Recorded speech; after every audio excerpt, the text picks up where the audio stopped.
Hi friends, welcome again to my channel. आज इस video में हम डिस्कस करने जा रहे हैं केंद्रीय विद्यालय में एडमिशन से रिलेटेड जो एज से रिलेटेड जो गाइडलाइंस हैं कि एडमिशन के लिए बच्चे की जो क्राइटेरिया है उसमें एज एक बहुत ही इंपॉर्टेंट क्राइटेरिया है केवी में एडमिशन का। तो उस एज से संबंधित क्राइटेरिया के सारे डाउट्स इस वीडियो में हम क्लियर करेंगे। तो पहला जो एज से रिलेटेड मैं बता दूं कि एज से रिलेटेड जो क्राइटेरिया है वो केवी में बेसिक इन्फॉर्मेशन के लिए मैं आपको बताता हूँ। क्लास 1 से लेकर क्लास 10 तक जो एडमिशन होते हैं एज का क्राइटेरिया केवल वहीं तक लागू होता है। ठीक है। 11th क्लास में यदि किसी को एडमिशन लेना है तो वहां पे एज का क्राइटेरिया नहीं है। 11th क्लास में बच्चे की डायरेक्ट जो मार्कशीट है उसमें जो डेट ऑफ बर्थ लिखी होती है वो कंसिडर की जाती है। वहां पे आपको मिनिमम एज या मैक्सिमम एज से कोई मतलब नहीं है। तो एज से रिलेटेड केवल उन्हीं को ध्यान रखना है जिनको अपने बच्चों को अपने वार्ड्स को क्लास 1 से 10th में एडमिशन करवाना है। और स्पेशली जो क्लास 1 में एडमिशन करवा रहे हैं तो क्लास 1 में जैसा कि केवीएस में आपको पता है कि यहाँ पे कोई नर्सरी वाला सिस्टम नहीं है, यानी कि जैसे बाकी जगह पे प्री नर्सरी नर्सरी इस प्रकार से फिर क्लास 1 में आता है तो बच्चे की वहाँ पे इसका क्राइटेरिया वो 3 to 5 रखते हैं। केवीएस में डायरेक्ट जो एडमिशन है वो फर्स्ट क्लास में लिए जाते हैं, तो इसलिए फर्स्ट क्लास में बच्चे की उम्र 5 ईयर्स होनी चाहिए।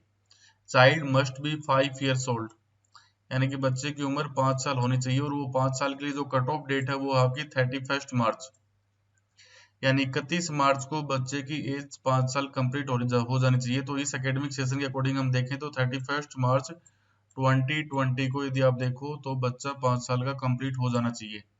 In the academic year in which admission is suit, तो चाइल्ड बोर्न ऑन, इसके अलावा केवीएस ने यह भी ध्यान रखा कि जैसे कोई बच्चा मान लीजिए 1 अप्रैल को जिसका जन्म हुआ है तो उसको 5 साल कंप्लीट करने में केवल एक दिन बाकी है, तो उससे भी कंसिडर कर लिया जाता है कि 1 अप्रैल 2020 को यदि कोई बच्चा 5 साल का नहीं हुआ तो यानी जिसकी डेट ऑफ बर्थ 1 अप्रैल 2020 है उसे भी इसी क्राइटेरिया में कंसिडर कर लिया जाएगा।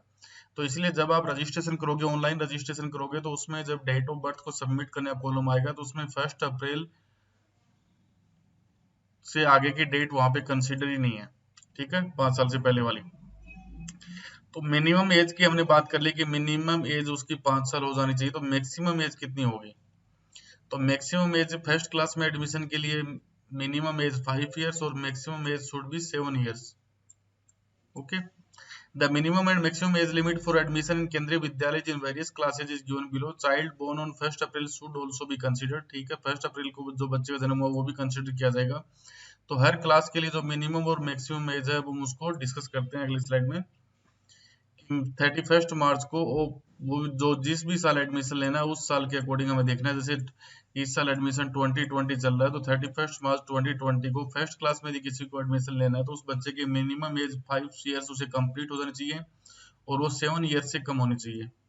सेकंड क्लास आगे जितनी भी क्लास में जाना आप सब में +1 करते जाओ, ये एज आ जाएगी। सेकंड क्लास में जैसे 5 to 6 ईयर्स और 8 ईयर्स, थर्ड क्लास के लिए 7 9, एट्थ क्लास के लिए 8 ईयर्स 10 सिक्स क्लास के लिए 9 11, 10th क्लास के लिए 10 12।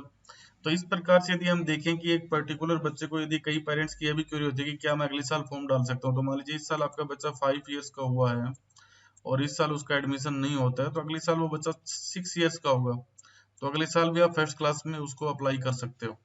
ठीक है। और यदि वो कहीं बीच में रहा तो तीसरी साल भी आप अप्लाई कर सकते हो। ओके। लेकिन 2 साल तो आप आराम से किसी भी बच्चे का अप्लाई कर सकते हो केवी के अंदर, लेकिन उसका एप्लीकेशन होगा उसी क्लास के लिए कंसिडर होगा। ठीक है, फर्स्ट क्लास में कंसिडर होगा। मान लीजिए 5 साल का एक बच्चा आज है और उसका इस साल एडमिशन नहीं होता है तो अगले साल भी वो फर्स्ट क्लास के लिए अप्लाई कर सकता है। इसमें कोई दिक्कत नहीं है, उसको कहीं भी रोका नहीं गया कि आपको केवल एक ही साल अप्लाई करना है, आप नेक्स्ट ईयर भी अप्लाई कर सकते हो। तो होपफुली ये एज का क्राइटेरिया आपको समझ में आ गया होगा कि मिनिमम एज और मैक्सिमम एज कितनी होनी चाहिए। स्पेशली जो फर्स्ट क्लास के स्टूडेंट्स हैं उनके लिए बड़ी दिक्कत होती है कि वो 5 साल और 7 साल और साथ में 1 अप्रैल को भी कंसिडर इसमें किया जाता है। अगला जो maximum age limit can be relaxed by the 2 years in case of differently abled children by the principal. अब यदि मान लीजिए कोई बच्चा डिफरेंटली एबल्ड है यानी कोई दिव्यांग बच्चा है तो उसके लिए जो मैक्सिमम एज है वो उसमें 2 साल का रिलैक्सेशन प्रिंसिपल के द्वारा दिया जा सकता है। यानी कि मान लीजिए हमने फर्स्ट क्लास के एडमिशन के लिए 5 से 7 की बात की, तो उस बच्चे का जो दिव्यांग बच्चा है उसके लिए एज लिमिट 5 to 9 ईयर्स हो जाएगी। यानी कि मिनिमम 5 का हो सकता है और मैक्सिमम 9 ईयर्स का हो सकता है, लेकिन ये कंसेशन उसे प्रिंसिपल के द्वारा एक एप्लीकेशन उसे देनी होगी और उसके बाद प्रिंसिपल के द्वारा उसे कंसेशन दिया जा सकता है पर्टिकुलर केवी के। अगला, there is no age restriction for academy admission in the class 11th। जैसा हमने पहले बात की कि 11th क्लास में एडमिशन के लिए कोई भी एज रिस्ट्रिक्शन नहीं है, उसमें किसी भी एज के बच्चा एडमिशन ले सकता है, बस उसे 10th क्लास की उसके पास मार्कशीट होनी चाहिए। Provided the student is seeking admission in the year of passing 10th class admission, similarly there will be no upper and lower age limit for the admission to the class 12th। इसके अलावा 12th class के लिए भी कोई अपर और lower age limit नहीं है। There has been no break in the continuous study of the students after passing class 11th। तो 11th क्लास के बाद उसमें एज के अकॉर्डिंग वहाँ पे कोई दिक्कत नहीं है बच्चे को, तो जो एज वाला जो क्राइटेरिया है वो क्लास 1 से लेकर 10th तक कंसिडर किया जाएगा। होपफुली आपको सारी क्वेरीज आपकी समाप्त हो गई होंगी। फिर भी किसी को कोई डाउट है तो वो कमेंट सेक्शन में डालकर अपना क्वेश्चन को पोस्ट कर सकता है। I will try to answer all the doubts. Okay friends, channel को लाइक कीजिए, सब्सक्राइब कीजिए। Thank you, bye.